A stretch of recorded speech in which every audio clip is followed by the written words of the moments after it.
to another episode of our Filipino food series. Ako po ang inyong host na si G. Tonji.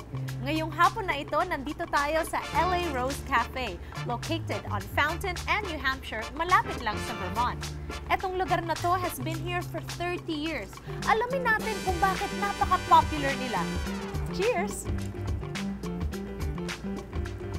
Let's meet the man that pioneered the Filipino food movement, even though LA Rose Café really started as a mainstream cafe. Kasama natin, Lem Balagot. Hello, Lem! Hi, G. How are you? I'm very happy to be back at LA Rose Café. It is sincerely one of my favorite places to eat. We're always happy to have you. Let's talk about the legacy of LA Rose Café. Okay. You started in 1982. 1982, January 17th. Okay. Why do you think that you've lasted this long? Because restaurants come and go. And what is the real secret why you're still around? Well, it's not a secret. It's basically loving what you do. The passion has to be there. A lot of places that open, they think of doing it for business. This was more of a passion, and the business just came along with it. You did mention the Grammys. These Yeah. are just some of the events that LA Rose Cafe has catered in the past. So before we go, I just want to briefly talk about the catering, because even on my special birthday, I had to have the pancit palabok. So LA Rose was there to cater for my office. So I just want to talk about the catering, because I understand that that is a big component of LA Rose Cafe. Yes, it's about 50% of what we do, and we've just been so blessed that we have clients like PricewaterhouseCoopers, we have clients like City of Hope, and we have clients like the Grammys, like you mentioned. A lot of the big places, I mean, we've catered AOL, catered all kinds of big offices, and we've just been very fortunate. And it just so happened, we've done also movie catering for 30 years. And from big stars to regular crew members of filming, we've just been very blessed. And thank you, Lord. And thank you for being here also to give us a little bit more exposure to our community, letting them know that there is a chance of the Philippine cuisine to be appreciated by the mainstream. We're gonna show you how we assemble our pancit palabok. Some cooked lug-lug noodles, yeah. We start with that. We have prepared our shrimp sauce for the palabok. So we add that. We add chicharron, ground up.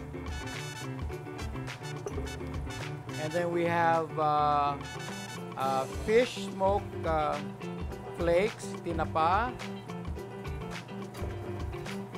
And when we make our sauce, we saute with shrimp, ground up shrimp, and ground pork. And of course the other seasonings, which is garlic. And basically our palabok sauce is made with a lot of shrimp. Shrimp broth, shrimp sauce. And after that we add more shrimp.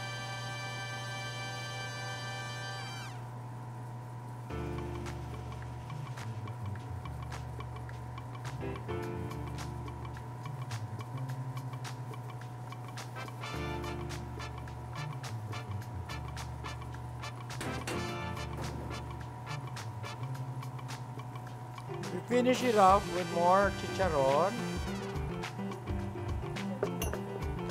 and more tinapa.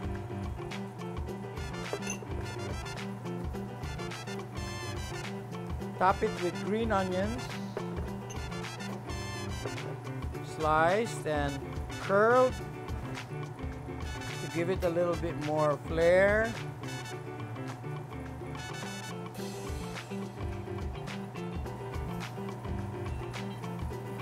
Some lime squeeze.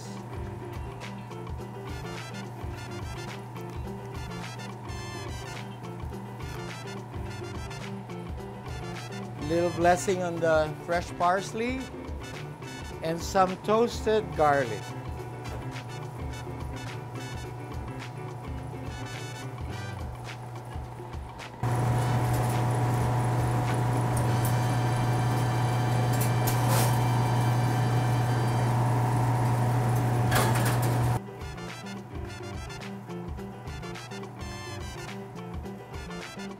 So this is LA Rose version of the authentic pancit palabok. I do want to mention that I feel that Filipino cuisine is the best, if not one of the best, in the world. For the main reason that we have been under so many influences in our culture, naming the Chinese to start with, way back in the 1100s and 1200s. We've been trading with them with spices, and we're so, because of our proximity to China. And then the Spanish came and they lived in the Philippines for 400 years. That influenced our cooking. And then our neighbors, which are the Malay, where the peanut sauce and the coconut milk influences came. And then we were under the Japanese for about 5-6 years, and that also brought in a lot of influence to our cuisine. And not to forget our original cuisine, which is from the tribal. And I think some of those dishes are still being done, like the buro, rice buro, where you age or cure the rice with the oil and all that. So I think because of all those influences, and you put them all together, there alone is a great fusion of our cuisine. I mean, forget about the new fusion now, but our authentic old recipes are based from all these cultures that have influenced our years and years and years of cooking. I invite everyone in our community, whether you're coming from Europe or from the Philippines or anywhere from the United States, to please come and try our dishes. We try to make them as authentic as we can. There are a few changes that we make, but very minimal. So a lot of the comments that I get from our regulars or our guests are that this is what it feels or tastes like what Lola used to make. So come and check us out, and we love to see you come in and visit us. And we're in Hollywood, so it's not hard to find.